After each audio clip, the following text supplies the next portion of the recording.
नमस्कार। मैं जनवक्ता शिवम गौतम। पश्चिम बंगाल में ममता बनर्जी को एक बहुत बड़ा झटका लगा है और ये झटका दिया है कोलकाता हाई कोर्ट ने। कलकत्ता हाई कोर्ट में एक पीआईएल लगाई गई थी चुनाव आयोग द्वारा, जो करीब 80 या 79 कह सकते हैं अधिकारियों के तबादले किए गए थे चुनाव आयोग के द्वारा चुनावों को देखते हुए। उसके खिलाफ एक वकील ने पीआईएल डाली थी और इस पीआईएल में यह कहा गया था कि ये सब प्रशासनिक ढांचे को पंगु बनाने के लिए, पश्चिम बंगाल को टारगेट करने के लिए किया गया है और ये मनमानी रोकी जानी चाहिए। हालांकि याचिकाकर्ता ने याचिका में यह भी कहा था कि भारतीय संविधान के अनुच्छेद 324 के तहत ये अधिकार तो चुनाव आयोग को मिला हुआ है, लेकिन उन्होंने जो तबादले किए हैं वो अलग राजनीतिक मंशा से किए हैं। जस्टिस सुजय पाल, जो कि कोलकाता हाईकोर्ट के चीफ जस्टिस हैं, और जस्टिस पार्थ सारथी सेन इस मामले की सुनवाई कर रहे थे। जस्टिस पॉल ने साफ किया कि ये जो याचिका डाली गई है इसमें तमाम खामियां हैं और इसे जो पब्लिक इंटरेस्ट याचिका, जो लिटिगेशन तो कहा ही नहीं जा सकता, ये पॉलिटिकल इंटरेस्ट लिटिगेशन ज्यादा है। यहाँ जो वकील है उसका कोई भी इस मामले से सीधा संबंध नहीं है, उसे कोई क्षति इस मामले से नहीं हुई है। और वास्तव में ये जो याचिका थी एक वकील के माध्यम से डलवाई ममता बनर्जी नहीं थी। ममता को ये लग रहा था कि वो इस मामले को लेकर सुप्रीम कोर्ट भी आई थी। सुप्रीम कोर्ट ने ये कह दिया था कि मामला कोलकाता हाई कोर्ट में चल रहा है, वहां से ये डिसाइड हो सकता है। यहाँ चीफ जस्टिस ने यह भी कहा कि ये अधिकार चुनाव आयोग को है कि जैसे ही चुनाव की अधिसूचना जारी होती है वो पूरे के पूरे प्रशासनिक ढांचे को अपने हाथ में ले लेते हैं। यहाँ जो दावा किया गया है कि 79 अधिकारियों के तबादले किए गए, जो कि पिछली बार केवल 21 अधिकारियों के तबादले किए गए थे, तो इस पर चीफ जस्टिस ने कहा कि इसमें कौन सी आश्चर्य की बात है।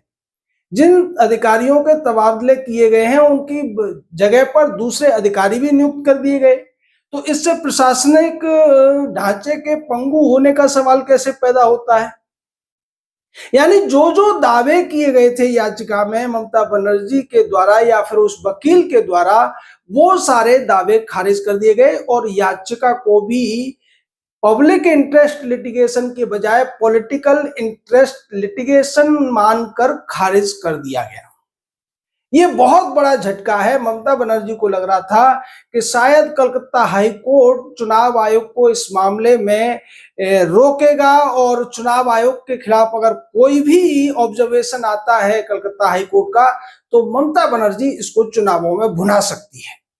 लेकिन ममता बनर्जी की यहाँ एक नहीं चली और चूंकि पश्चिम बंगाल में पिछले 5 साल में या जितना अब तक ममता बनर्जी का शासन हुआ है उसमें जो स्थिति पश्चिम बंगाल की बनी है, उससे जो जजेस हैं हाई कोर्ट के वो भी पूरी तरीके से परिचित हैं और वो जानते हैं कि ममता बनर्जी की सरकार ने पश्चिम बंगाल में क्या क्या किया है, किस तरीके से पिछले चुनावों में जो भारतीय जनता पार्टी के समर्थक थे उन लोगों के ऊपर हमले हुए, चुनाव के बाद उनके घरों में आग तक लगाई गई, जाने कितने लोगों को मार दिया गया। और जिस तरीके से घटनाएं घटित हुई हैं पिछले 5 साल में, उससे जजों को पता है कि ममता बनर्जी इन अधिकारियों के तबादले पर आपत्ति क्यों जताने की कोशिश कर रही थी इस वकील के माध्यम से। हालांकि उन्होंने ममता बनर्जी को सीधे तौर पर तो नहीं कहा, लेकिन उन्होंने कहा कि ऐसा नहीं है, और जो आंकड़े उनके सामने चुनाव आयोग की तरफ से रखे गए थे उसमें भी ये स्पष्ट हो गया कि पश्चिम बंगाल से ज्यादा दूसरे राज्यों में ऐसे अधिकारियों के तबादले हुए हैं। और ये सब एक परंपरा है कि जब भी किसी राज्य के अंदर चुनाव होते हैं तो चुनाव आयोग निष्पक्ष चुनाव कराने के लिए उन अधिकारियों के तबादले कर देता है जिनके ऊपर विवाद होते हैं या जिनके काम कुछ संदिग्ध नजर आते हैं। यानी जो अधिकारी जो सत्ताधारी पार्टी होती है उसके ज्यादा नजदीक पाए जाते हैं, ऐसे अधिकारियों को दूसरी जगह ट्रांसफर कर दिया जाता है। जैसा कि जो कलकत्ता पुलिस के कमिश्नर थे या डीजीपी पुलिस थे, उन्होंने जिस तरीके की हरकतें ईडी के साथ की थी और साफ तौर पर वो लोग ममता बनर्जी के साथ पूरी तरीके से खड़े हुए दिखाई दिए थे, तो उन लोगों का भी ट्रांसफर किया गया। ये मुद्दा बहुत ज्यादा तूल दिया जा रहा था, मीडिया में ये दावे किए जा रहे थे कि कलकत्ता हाई कोर्ट ने चुनाव आयोग के खिलाफ ये ऑब्जर्वेशन लिया है, ये ऑब्जेक्शन उठाया है। तमाम झूठे यूट्यूब पर भी ऐसे वीडियो बनाए गए, मीडिया में भी खबरें चलाई गई कि चुनाव आयोग के खिलाफ फैसला देने वाला है कोलकाता हाई कोर्ट। लेकिन कोलकाता हाई कोर्ट के चीफ जस्टिस और जस्टिस पार्थ सारथी सेन की जो पीठ थी, उसने यहाँ पर दूध का दूध और पानी का पानी कर दिया। उन्होंने साफ कह दिया कि चुनाव आयोग ने ये जो तबादले किए हैं ये एक संवैधानिक प्रक्रिया है, और जो अधिकार चुनाव आयोग को आर्टिकल 324 के तहत मिले हुए हैं उसी का प्रयोग उन्होंने किया है। उन्होंने कोई मनमानी नहीं की है, कोई किसी तरीके का भेदभाव की वजह से ऐसा नहीं किया गया है। बाकी जिन राज्यों में चुनाव होने हैं, चाहे असम हो या फिर तमिलनाडु हो, वहां भी ये सब चीजें देखने को मिल रही हैं और ये हर चुनाव में देखने को मिलता है। अब ये जो प्रक्रिया पूरी हुई है उसकी सबसे बड़ी जो प्रभाव पड़ने वाला है वो चुनाव में पड़ने वाला है। जो पश्चिम बंगाल है उसमें पहली बार लोगों के अंदर एक भय की कमी देखी जा रही है। अन्यथा जब भी पश्चिम बंगाल में चुनाव होते थे तो लोग खुलकर बोलने से डरते थे, क्योंकि जो प्रशासनिक अमला होता था वो ममता बनर्जी के अंडर में होता था, पुलिस से भी वो डरते थे और उन्हें ये डर लगता था कि अगर चुनाव में दोबारा से ममता बनर्जी जीत कर आ गई तो वो चुन चुनकर ऐसे लोगों से बदला लेगी जो उसके खिलाफ बोलने का काम कर रहे हैं, मीडिया में जाकर बयानबाजी कर रहे हैं, और ऐसा होता भी रहा है। लेकिन जब से ये अधिकारियों के तबादले हुए हैं, ममता के हाथ से पूरी तरीके से प्रशासनिक शक्तियों को छीन लिया गया है, उसके बाद लोगों को पहली बार लगने लगा है कि इस बार ममता के तानाशाही से मुक्त होकर वो वोट डाल सकेंगे, अपनी राय व्यक्त कर सकेंगे। परिणाम उसके बाद क्या होगा इसको अभी से नहीं कहा जा सकता है, लेकिन जिस तरीके से लोग खुलकर अपनी बात रख रहे हैं, तमाम जो लोग वहां पर लोगों से राय लेते फिर रहे हैं, उन सब में एक ही चीज देखने को मिल रही है कि इस बार लोग ममता बनर्जी से जो परेशान हो गए थे उससे मुक्ति पाना चाहते हैं। अब ममता से अगर वो मुक्ति पाना चाहते हैं तो वोट किसको डालेंगे ये तो आने वाला वक्त बताएगा।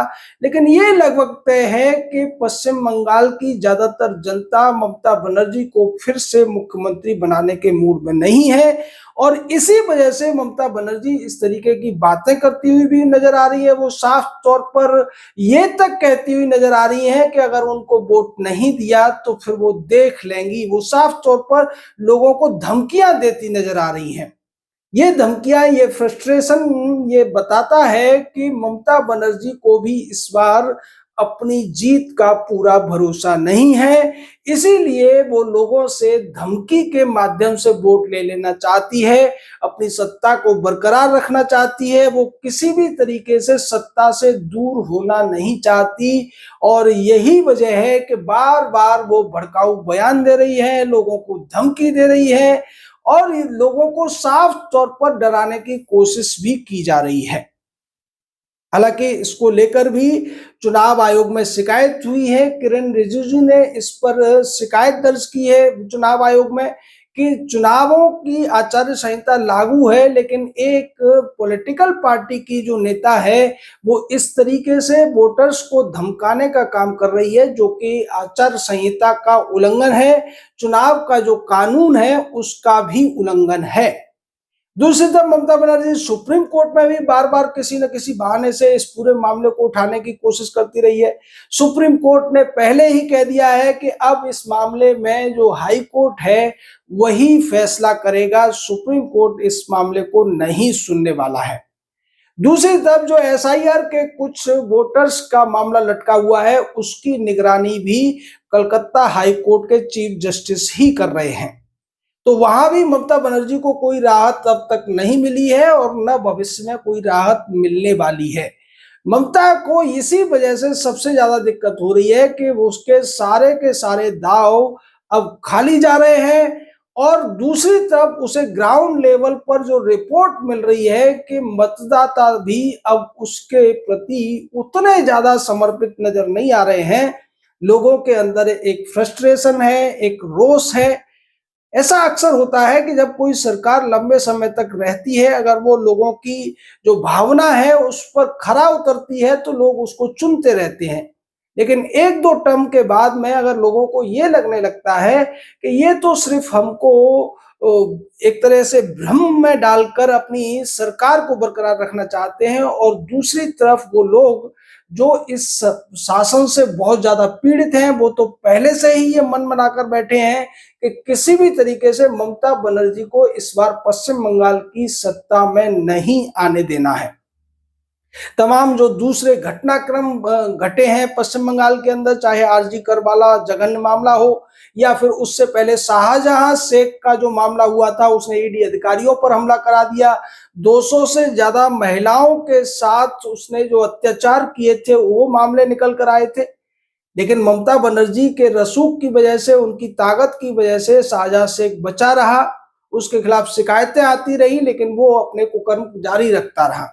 उसी तरीके से आरजी कर मेडिकल कॉलेज में जिस तरीके के घटनाक्रम देखने को मिले थे, जिस तरीके से पूरे मामले को दबाने की कोशिश की गई, सबूतों को नष्ट करने की कोशिश की गई, मामला सुप्रीम कोर्ट तक पहुंचा था, लेकिन वहां भी कपिल सिब्बल के माध्यम से ममता बनर्जी अपना बचाव करने में कामयाब हुई थी। तो ये सारी घटनाएं बाकी देश के लोग भूल सकते हैं, लेकिन पश्चिम बंगाल के लोग इतनी आसानी से इसको भूल जाएंगे ये नहीं लगता है। और चुनावों के बारे में अक्सर कहा जाता है कि जो मतदाता की याददाश्त होती है वो 1825 दिन जो 5 साल में होते हैं उसमें से केवल 25 दिन की होती है। लेकिन जब बार बार इस तरीके की घटनाएं होती हैं तो मतदाताओं की याददाश्त बढ़ जाती है, और बढ़ी हुई याददाश्त वाले जो मतदाता होते हैं वो जो सत्ता में लोग होते हैं उनको उखाड़ फेंकने का ही काम करते हैं। ये दिल्ली में हम देख चुके हैं। दिल्ली में केजरीवाल ने तमाम लालच दिए थे, लोगों ने हर बार उनसे माफ किया, लेकिन जब ये सारी चीजें बहुत ज्यादा बढ़ गई तो फिर लोगों ने केजरीवाल को उखाड़ के फेंक दिया और उसे दिल्ली से भागकर पंजाब जाना पड़ा। वही स्थिति अब पश्चिम बंगाल में ममता बनर्जी की होती हुई नजर आ रही है। हालांकि हम कोई भविष्यवाणी नहीं कर रहे हैं, हम भी कोशिश करेंगे कि पश्चिम बंगाल में ग्राउंड रिपोर्ट, ग्राउंड जीरो पर जाकर हम हासिल करने की कोशिश करें, तभी हम कोई विश्लेषण आपको दे पाएंगे। लेकिन अभी तक जो स्थिति बनती हुई दिखाई दे रही है वो हमने आपके सामने रख दी है, हाईकोर्ट का फैसला भी बता दिया है, और ये सारी चीजें ममता बनर्जी के लिए सर दर्द देने वाली हैं। आपका इस पूरे मामले पर क्या कहना है? अपनी राय दीजिए, हमारे साथ जुड़े रहिए। और जो लोग सर्वे में अपना योगदान देना चाहते हैं, सर्वे में भाग लेना चाहते हैं, वो हमें ईमेल करें। ईमेल पर हम सर्वे का जो पीडीएफ है वो भेज देंगे आपको। आप उसको प्रिंट आउट लेके उसकी फोटोकॉपी करा के लोगों से राय ले सकते हैं, और जब 8, 10, 20 जितना भी आप 100, 50 जो आपकी सामर्थ्य है उसके हिसाब से जब आपके पास इकट्ठा हो जाए तो हम एक एड्रेस दे देंगे आपको। उस एड्रेस पर उस पूरे के पूरे सर्वे के जो पेपर्स हैं उनको कुरियर कर देना है। जय हिंद, जय भारत।